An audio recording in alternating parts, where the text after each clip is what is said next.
Greetings and welcome to Hexed and Countered. I'm Joe. In this video, I'll be doing a first look at the game The Far Seas. This is German cruiser operations at the onset of World War I. It is from VUCA Simulations and was designed by Martin Anderson and Julius Brunken. Let's take a quick peek at the back of the box here. You can see it says The World at War, 1914. Across the world's oceans, German warships and auxiliaries slip into hostile seas as World War I begins. Scattered from China to the Caribbean, these ships launched daring raids that stretched Allied naval power thin. The Far Seas focuses on 8 principal cruisers, the most storied raiders of the early war, pursued by a far larger Allied fleet. Now, I'm not going to read everything here, but just a brief look at the components, or contents rather, in the box. We get a mounted map, 221 counters, 2 player aids, a solitaire player aid, a ship log pad, player screen, a rule book, 2 dice, 16 wooden pawns, and 24 wooden mini cubes. Our unit scale are single ships. Time is abstract. Playing time 4 to 6 hours. It is a solitaire or 2-player game. We have our credits over here. And the game meter shows a complexity of 4, so slightly below medium, and a solitaire suitability of 10. All right, so we've seen the back of the box as well as the front of the box. Now let's see what's inside the box. Okay, here we go. A little desiccant. And we have a rule book. We'll start there. Let me tighten up a little bit. Okay, rule book is open. We are zoomed in. Table of contents, your introduction, a little bit of history here on the 8 German warships that were dispersed across the globe protecting German colonies and interests. When the war began, they launched audacious raids that posed significant challenges to the British Royal Navy and Allied naval forces. They targeted key maritime routes in the Indian Ocean, the South Atlantic, and the Pacific, capturing merchant ships to disrupt Allied supply lines, raiding stations to weaken enemy infrastructure, and securing vital resources. Operating far from their home ports, these warships evaded superior Allied forces while wreaking havoc on British shipping and colonial outposts. That, of course, to summarize, forced the British to put out a lot of resources to try and track them down and stop this. These are the main cruisers. There are 8, as was mentioned here: Scharnhorst and Gneisenau, Karlsruhe, Emden, Dresden, Königsberg, Leipzig, and Nuremberg. Then some of these, we'll see different colors of rules, right? This is base rules color, which is black, right? Then we got blue, which is your advanced, and the brown here is optional. Okay, so you can kind of see that. And this is just more explanation for historical context rather, of the additional rules on here. Then we've got the game and the rules for gameplay. And again, this is what I just said, your advanced rules and your optional rules, which rules to use. This explains kind of what each one contains and help you decide which one is the right game. Now, this note says, as the intention of this game was to create an easy-to-play game. Even with all the rules, it is not as complex as most of the war games out there. So the split of the rules is not rooting in didactical reasons, like it would be too hard to learn otherwise. The reason for the splitting is simply to allow players to optimize this game for their desires in gaming, as not everybody has the same philosophy on it. Therefore, another valid approach would be to play the first game with this recommendation. That recommendation is to play the Battle Training, the Battle of Cornell, Chapter 10, before starting your first game, to see the dynamics of battles with all of its parameters and modifiers in this game, and to better understand the strengths and weaknesses of the combat ships. This is certainly true. Not everybody wants to play the same level of complexity in a war game. For some, this may prove to be overly simple. For others, it may be just right. I'm talking about the basic game, of course. List of the game equipment. Then we've got some counters. Here's a sample of what's on the counter, all your basic information, your name, the national ensign. Your gun range is the far left here, which in this case is a B.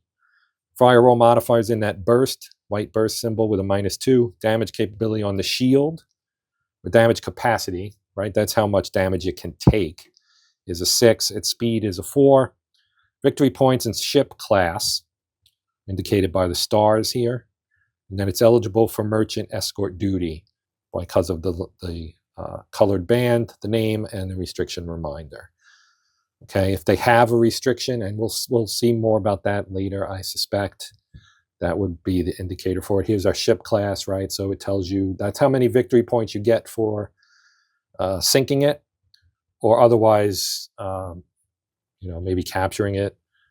But 5 for battle cruisers, 4 for battleships, 3 for armored cruisers, 2 for regular cruiser, 1 for light cruisers, protected cruisers, and armed merchant cruisers. And you got functional counters and markers for battles. The Boer Rebellion, not the Boer War, but the rebellion that took place in 1914 with German help. Coal markers, and you got colony markers, convoy markers, damage markers, all kinds of markers, right? Transport markers, placed underneath a started convoy with the current number of transports being visible. Oh, and you rotate it as losses occur. You rotate the counter. Okay, that makes very much sense. Then you have some counters that are used only for solitaire play. Here is a look at the game map with letters to show, like A here, symbols next to area numbers. These are some of the symbols. Next to the numbers are reminders of several rules throughout the rule book. You got a turn track, which is B, so that's up here. Victory point track is C, which is here. Then you've got your merchant capture box, British stations, holding boxes, etc. More on this side. Again, just Mediterranean Sea, Rufiji River. Sorry, I couldn't spit that out for some reason. Then the tactical battlefield. So you get a little battle map here, right? Where you can use colored cubes, it looks like, and your counters for your ships. Naval games tend to, I shouldn't say tend to, but many naval games have this kind of battle map thing because we're talking about water, so there is no terrain effects chart, so to speak. You could have weather and things like that, but no terrain, right? It's water. So you just line up your ships and you bang away at each other until something happens. Then you've got restricted areas like the English Channel and the Mediterranean, which only the Allied player may move into. I guess because the Austro-Hungarians aren't in this, maybe. Anyway, that's probably out of scope. I don't know that they did much early in the war anyway. Then you have the Suez Canal and the Red Sea and the Panama Canal. And should a German ship move through the Panama Canal, its move must be revealed before the Allied player moves, instead of being kept secret until after the Allied moves. That's part of the fog of war in the 2-player game. The German plots his moves, and then they get revealed later after the British have already moved. I think. You got ship logs. We'll see those in a bit. How you prepare for play. So how do you set things up, right? Your victory point track, your colony markers, the Boer Rebellion, your turn track, and set up your reinforcements and convoys and their placeholders and so on. Game turns, you've got 9 turns in the game, and there are 5 phases, but they can each end up, you can have 8 operational orders, and that's what this is. This is German for operational order, basically. Operations Befehl. That's a singular one. Operation Befehle would be the plural. But you've got phases here, right? So it's each one of these, and as I mentioned, they can have up to 8, the Germans, because they have 8 cruisers. This is how they go. Recording your movement, right? So this is written down in secret, then Allied movement, then German movement, and you execute your written orders, right? That's kind of a common naval game thing too, right? Where you have, in some cases, both sides will plot their movement, then you reveal it, and if anybody happens to bump into anybody else, then you have combat. So after German movement, you have search, surprise, run and chase, and combat. And in 5, you get German merchant captures, station raids, and returning home attempts. Hit and go home. So each game turn, the players will play up to 8 OBs, depending on how many of the 8 main cruisers the German player moves. Per subsequent OB, at least 1 must be moved per turn, but if desired, more may be moved. Okay, so that's, and then we get details of how you can move, like you can go adjacent, you can also go diagonal to be an adjacent. You can also move within the box you were in. to kind of make yourself eligible to do an assignment, right? Assignment would be something that you would be tasked to do after moving. So here it goes through it in a little bit more detail, where you have your plotting, your German movement, and then you can see the assignments. And these are the lists of the assignments that you can have. Raid a station, move to the Rufiji River, join or form a squadron, intervene against colony capturing ships, capture merchant ships, attack a convoy, attempt to return to Germany. So after you do that, then you inform the allied player what main cruisers are going to move without saying where to or what their assignment is. There are some exceptions. If your German main cruisers are supposed to move through the Panama Canal or into the Red Sea, the Allies have to know about that immediately.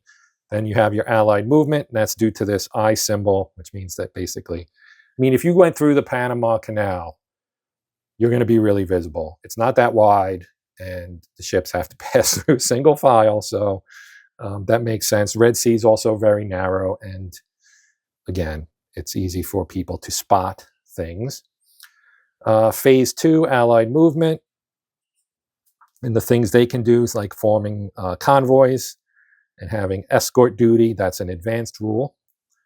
You can put ships on station. After you activate or move, after you move the ship, you rotate it 90 degrees to indicate it's been moved, and then they can perform their assignments. Then you get phase 3's German movement, following what they plotted. Then everything gets resolved in phase 4. And in phase, this goes through the search procedure for the Allies, right? They need to look for the Germans, and so they have a detailed search procedure with a nice little flow chart here that indicates how they would do that.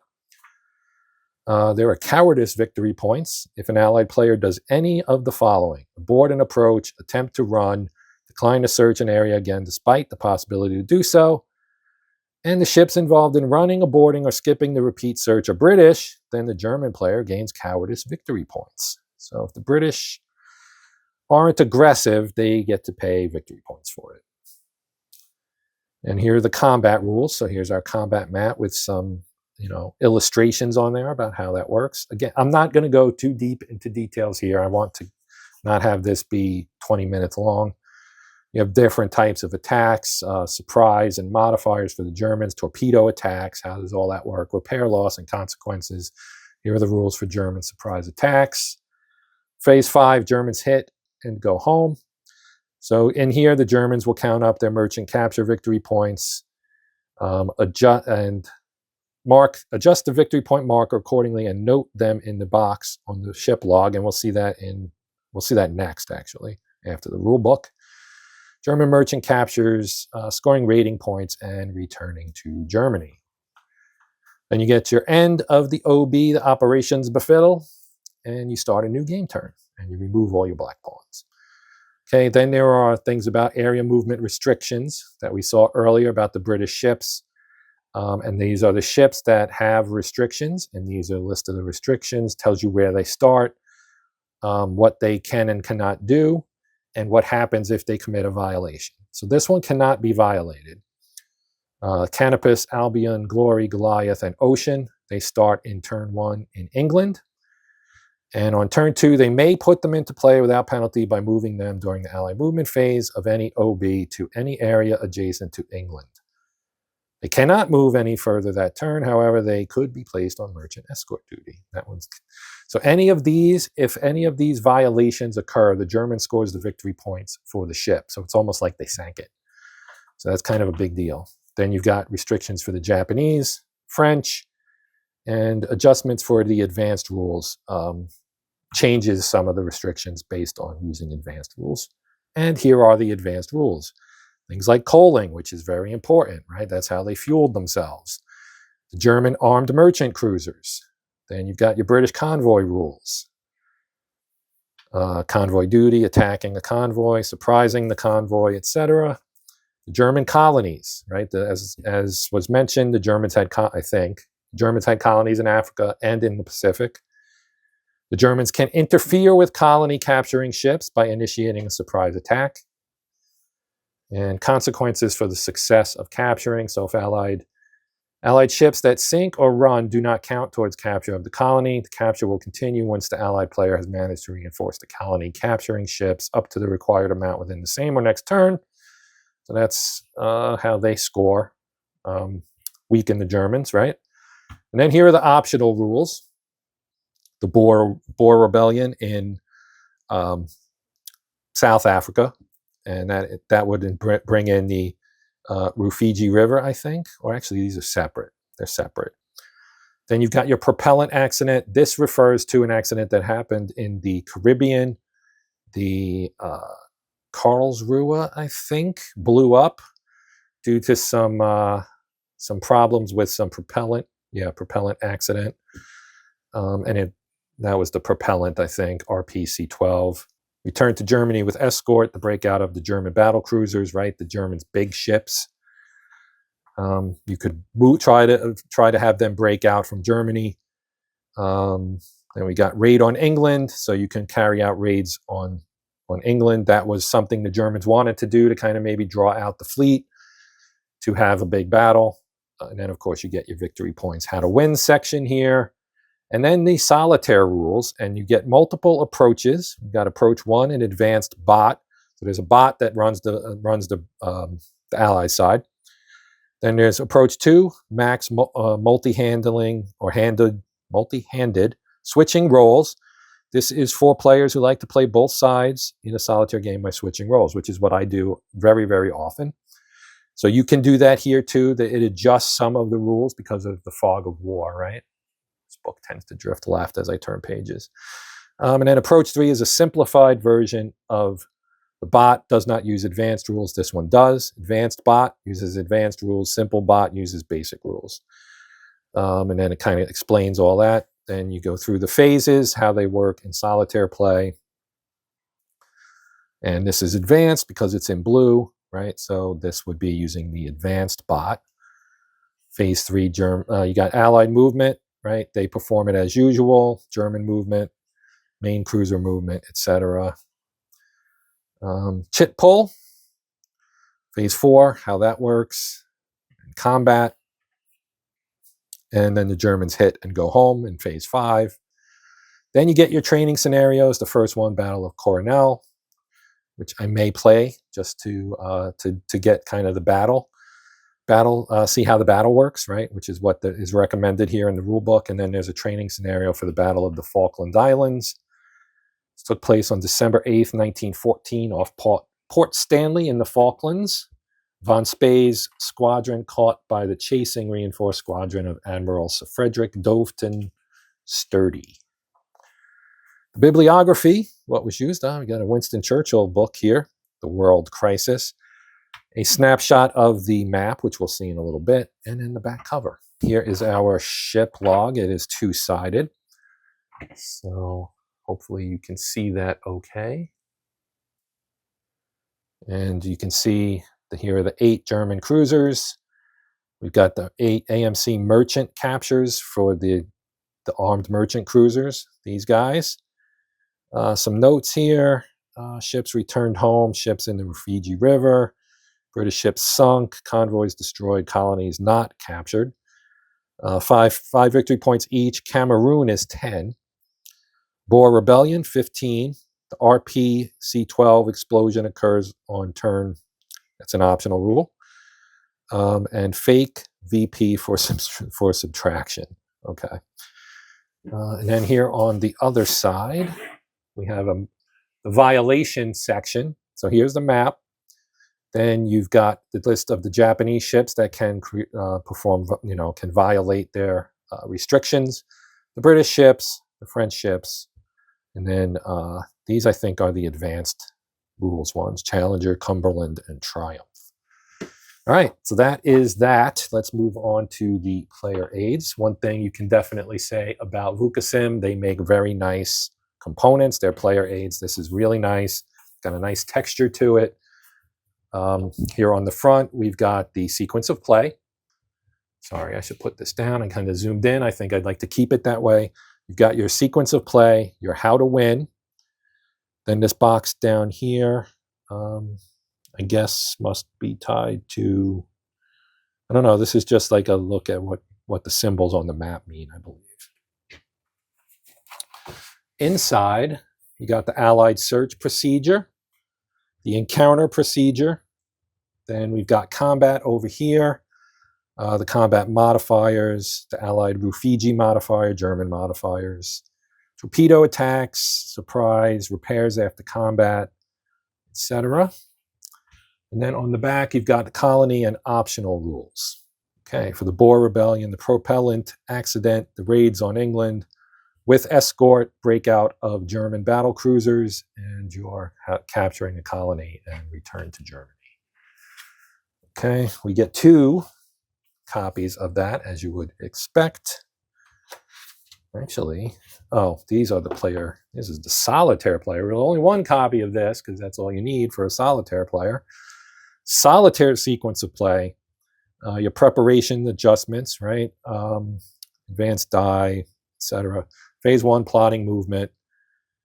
And yeah, so conditions regarding area, conditions regarding the active main cruisers. You've got cubes that you use to track things.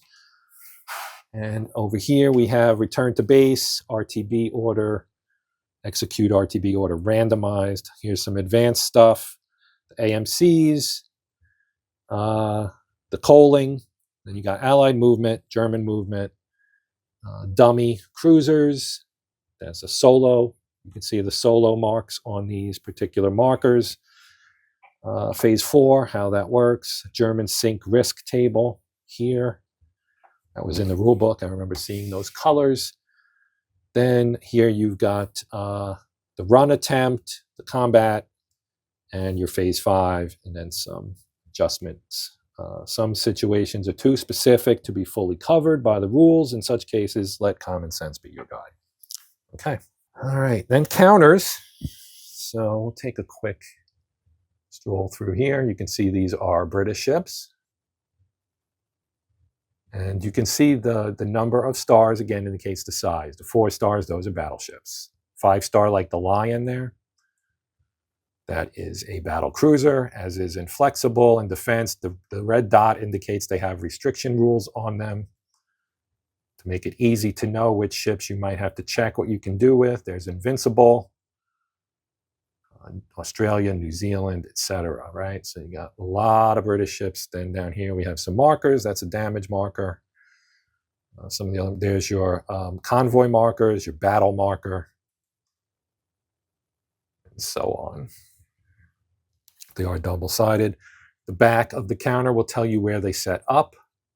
Say British Reserves, Area 28, Area 30, 25, etc.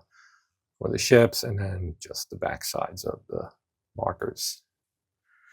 That is counter sheet 1. Here is counter sheet 2.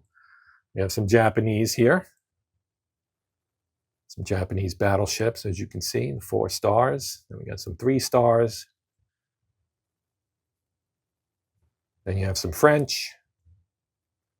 Well, their ships are a little smaller, but they don't have any big ones, I guess. And we get the Germans. There's Scharnhorst, Gneisenau, Karlsruhe, Emden, Dresden, Königsberg, Leipzig, Nuremberg, Derflinger, Seydlitz, Moltke, von der Tann, Blücher, Crown Prince Wilhelm, Kaiser Wilhelm der Große, Trafalgar, Cormoran, and Prince Friedrich. And we have some more ships here. Tsingtao. These are colonies, so German colonies, Tsingtao, Cameroon, Samoa, New Guinea. More markers, same as on the other one. Now on the backs of the Germans, they're just blank. The Allied forces still have their. For the Japanese, you can see turn 2, Area 31. There's one in Area 2, I guess. So that is number 2. Here's the 3rd and final sheet with solo markers for the 8 cruisers and the not 8 cruisers, the other German ships. Just dummy ships for the Germans. Again, some Some of the solo markers here, or all of the solo markers, I should say. And you've got these, I guess, are convoys. Oh, spares. Okay. And on the back.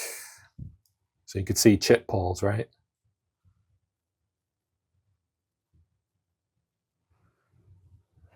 Then, of course, we have the map, but I'll show you that here in a moment. We'll look at some of the other things in here. So you have these cool bags, a blue, a gray, and a black. They're very nice and velvety. Here's all the stuff. So you got some pawns, you've got some cubes, you got some dice. You got some red pawns, some black pawns, and dice, and cubes of various colors. Very colorful set there. Then this is interesting. This is got a little problem with the box here. There we go. This is a screen. So this is cool. Set this up, right? But you can see what's on here. It's written in German. How about that?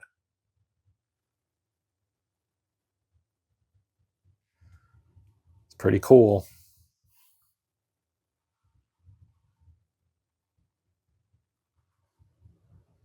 That's nice. I like it. Folds up, it looks like that. This part was kind of tucked, or it's this part was tucked into the box. Here's the box. You can see how it kind of pulled this side out. Probably during shipping. Nothing was really harmed there. And finally, last but certainly not least, we have our map. Whoa. And I am going to expand my camera here so you can get a better look at this guy. Okay, so it doesn't all quite fit, but you got most of it here. There's a little bit that's missing at the bottom and on the right side here. But yeah, here's our victory point track. This is the edge of the map. And so you've got Samoa here, which was, of course, a German colony, and it is marked as such. Got a lot of Japanese symbols on here as well for convoys, I think. Armed merchant cruisers, Fanning Island, Fiji, Tahiti. Here's Port Stanley down here in the Falklands.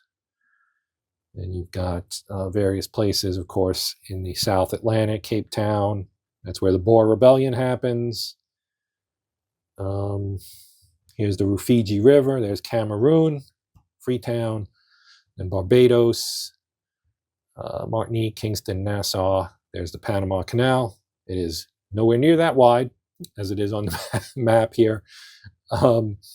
Canadian convoy route, the Cape Garrison route, I guess.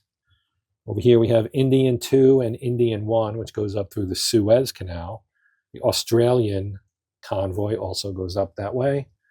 So those are your convoy routes that the Germans can try to, excuse me, raid. Then we get over here to, here's our game turn track. You can't really see all of it, I apologize, but these are all the reinforcements that come on in the various turns. There are 9 turns. You've got Tsingtao here, another German colony. New Guinea's down here. Tsingtao port. There is a list here. It says only one of Königsberg, Nuremberg, Leipzig, Dresden, Emden, and Karlsruhe can be in the Rufiji River. Here's Australia. And down here, let me see if I move this. You can see the bottom. Maybe if I fold this up or under, do that. Now you can see the rest of the map. We cut the western half of the Americas off. But here you can see, here's the battle map. Down here, there's some reserve boxes over here. Here are the German colonies. There are 4, Samoa, Cameroon, Tsingtao, and New Guinea. Victory point track, I guess, is what this is down here. If the Germans get 80, game over. British Navy commander dismissed immediately. So maybe I'll have to check. I think I said Solitaire, you play the Germans. You might play the British or the Allies. I will need to confirm that. But Or maybe you could play either side. I'm not sure. I did not read that part, I guess. And it didn't jump out at me when I was flipping through the rule book. But anyway, nice map. I like the map. But that is going to do it for our look here at the Far Seas from VUCA Sim, or VUCA Simulations, if you will. I hope you found it interesting. And I dropped some desiccant, I think. Yep, sure did. There it is. The Far Seas, designed by Martin Anderson and Julius Brunken. German cruiser operations at the onset of World War I from VUCA Simulations. Cool art, really nice components as always. Looking forward to playing it. And that will hopefully take place in the not too distant future. I'll be honest with you, we're in the middle of July and I really haven't landed on an overall theme for the month or anything. I'm just kind of winging it so far. But I have a few games in mind that I will be playing in the very near future. So you can expect some gameplay videos here very soon. So that's going to do it for now. Thank you for watching. Quick shout out to my channel members as always. I appreciate the support. For everyone else, if you're able and willing, please consider liking, sharing, hyping, maybe even subscribing to the channel. Of course, if you have any comments or questions, you can put them in the comment section. I always do my best to get back to everybody. But for everyone else, even if you don't want to do any of that other stuff I just mentioned, feel free to please come back and check out something else down the road. I hope you will do so. But yeah, I'm going to sign off now. My name's Joe. This is the Hexed and Countered channel. And until next time, as always, happy gaming.